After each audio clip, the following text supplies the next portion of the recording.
this afternoon and nagpapasalamat kami sa pagbigay ninyo ng opportunity sa amin at space sa amin para makapagsalita at makapagsagot ng mga issue at mga tanong.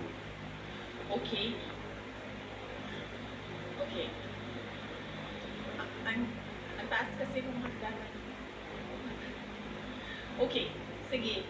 So, We have our first question from Marisol Abdurrahman of GMA7. yes, GMA7.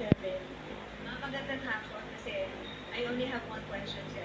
Opo. Five follow-up. Kasi tatlo lang daw pwede lang.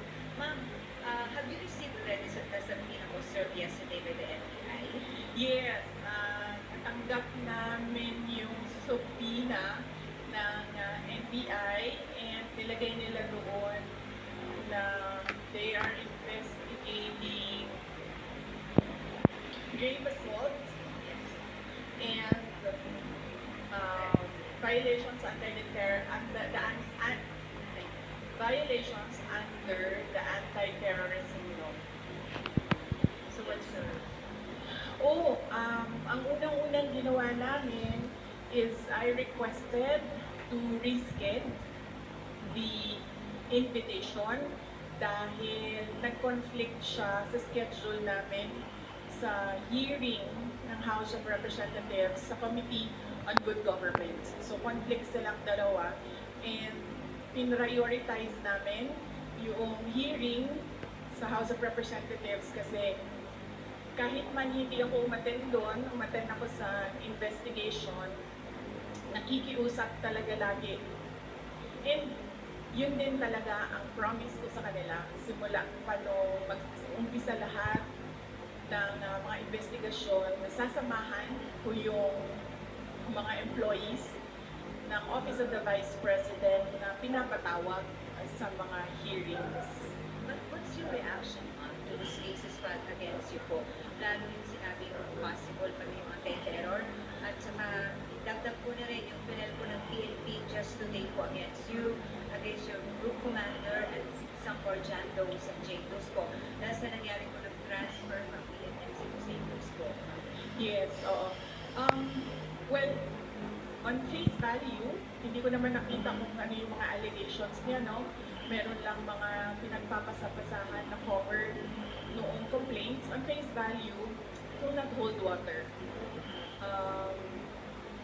And then, ang pangalawa is yung grave assault.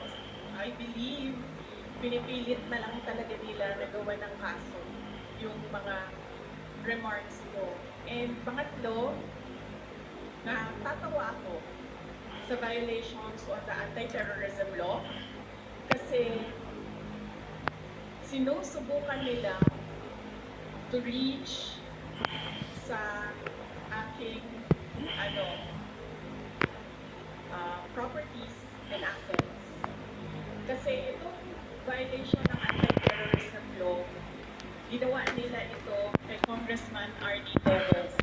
So they have a playbook on what you do to a person na kakasuhan mo ng anti-terrorism law. So ano ba yun? Ano bang gusto nilang gawin? Kaya sila nag-file or nag-charge ng anti-terrorism law. Gusto nila mag-cancel ng passport. Gusto nila mag-red notice sa international. So hindi ka makakagalaw overseas. Gusto nila mag-unlock anti-money laundering violations. So ibig sabihin nun, i-freeze nila yung pera mo at yung properties mo. Hindi ka makakagastos ng pera at hindi ka makakapasok sa properties mo.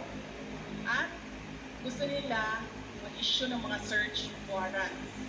Anong ginagawa nun? Papasukin nila yung properties mo. And nagtanong ako sa Negros kung anong nangyari doon kasi nga tinitingnan ko yung ginagawa nila and they're doing the Arnie Teves playbook.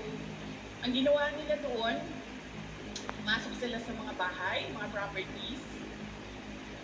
Nagsasabi sila, may clearing team kami. Para daw safe mag-search, mauuna yung clearing team, maglalagay ng kung ano-anong baril, o kung ano-anong mga posibleng illegal na mga bagay, kasama na droga, ganon. Pagkatapos, papasok ang search team. Pagpasok sa search team, syempre, nandoon na yung mga hinahanap kuno nila. So yan ang sinusunod nila. It's not without precedent ang pag-file nila ng anti-terrorism law. Yung mga sinabi ko ngayon, yun yung gusto nilang gawin. Kaya pinipilit nila na merong violation sa batas. Mag-cancel ng passport, mag-red notice, mag-upload, mag-issue ng kaliwat kanang search warrant.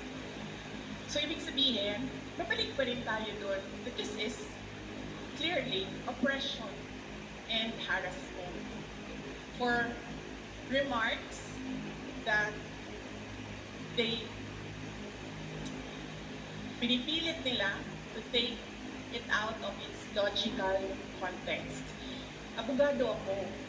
Alam ko kung anong illegal at hindi illegal. Alam ko kung anong actionable at hindi actionable. Hindi actionable ang maghabilin ka. Hindi actionable yun. Walang active threat kung hindi ako mamatay. Walang malik doon. Walang illegal doon. Sinabi nila kahapon, kung sino man nandoon sa inyo sa interview, press briefing namin. Sabi nila, pinalaki at pinalakas yung security ng First Family, ng President, dahil may threat. So ako, napaisip ako, nilalakasan niyo yung security niya? Ibig sabihin ba nun, papatayin na ako? Why for? Will you double the security? Diba? Itong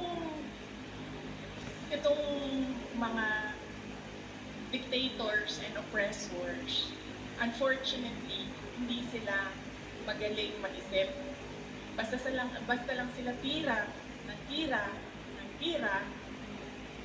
pero hindi nila iniisip na lahat ng sinasabi nila doesn't make sense, especially kapag nagsisinungaling ka, mahuhuli at mahuhuli ka sa pagsisinungaling mo. Kaya nung nakita ko yung NBI, subpoena, nagpatanong kagad ako sa Negros. It's not the first time na ginawa nila yon sa isang Pilipino. Sabi ko, anong nangyari sa Negros? Sinabi sa akin kung anong nangyari sa Negros. At sabi ko sa mga lawyers ko, yan ang gusto nilang gawin. Sorry, yung sa PNP po, kasi Direk Asol, ikaw yung commander mo, yung security mo kaya nga raw pero relieve ng AFP para face investigation. Yes, oo. Initially, we are filing charges against them as well. For disobedience, for kidnapping, for robbery. Okay, next question po. Ms. Pini Casimiro.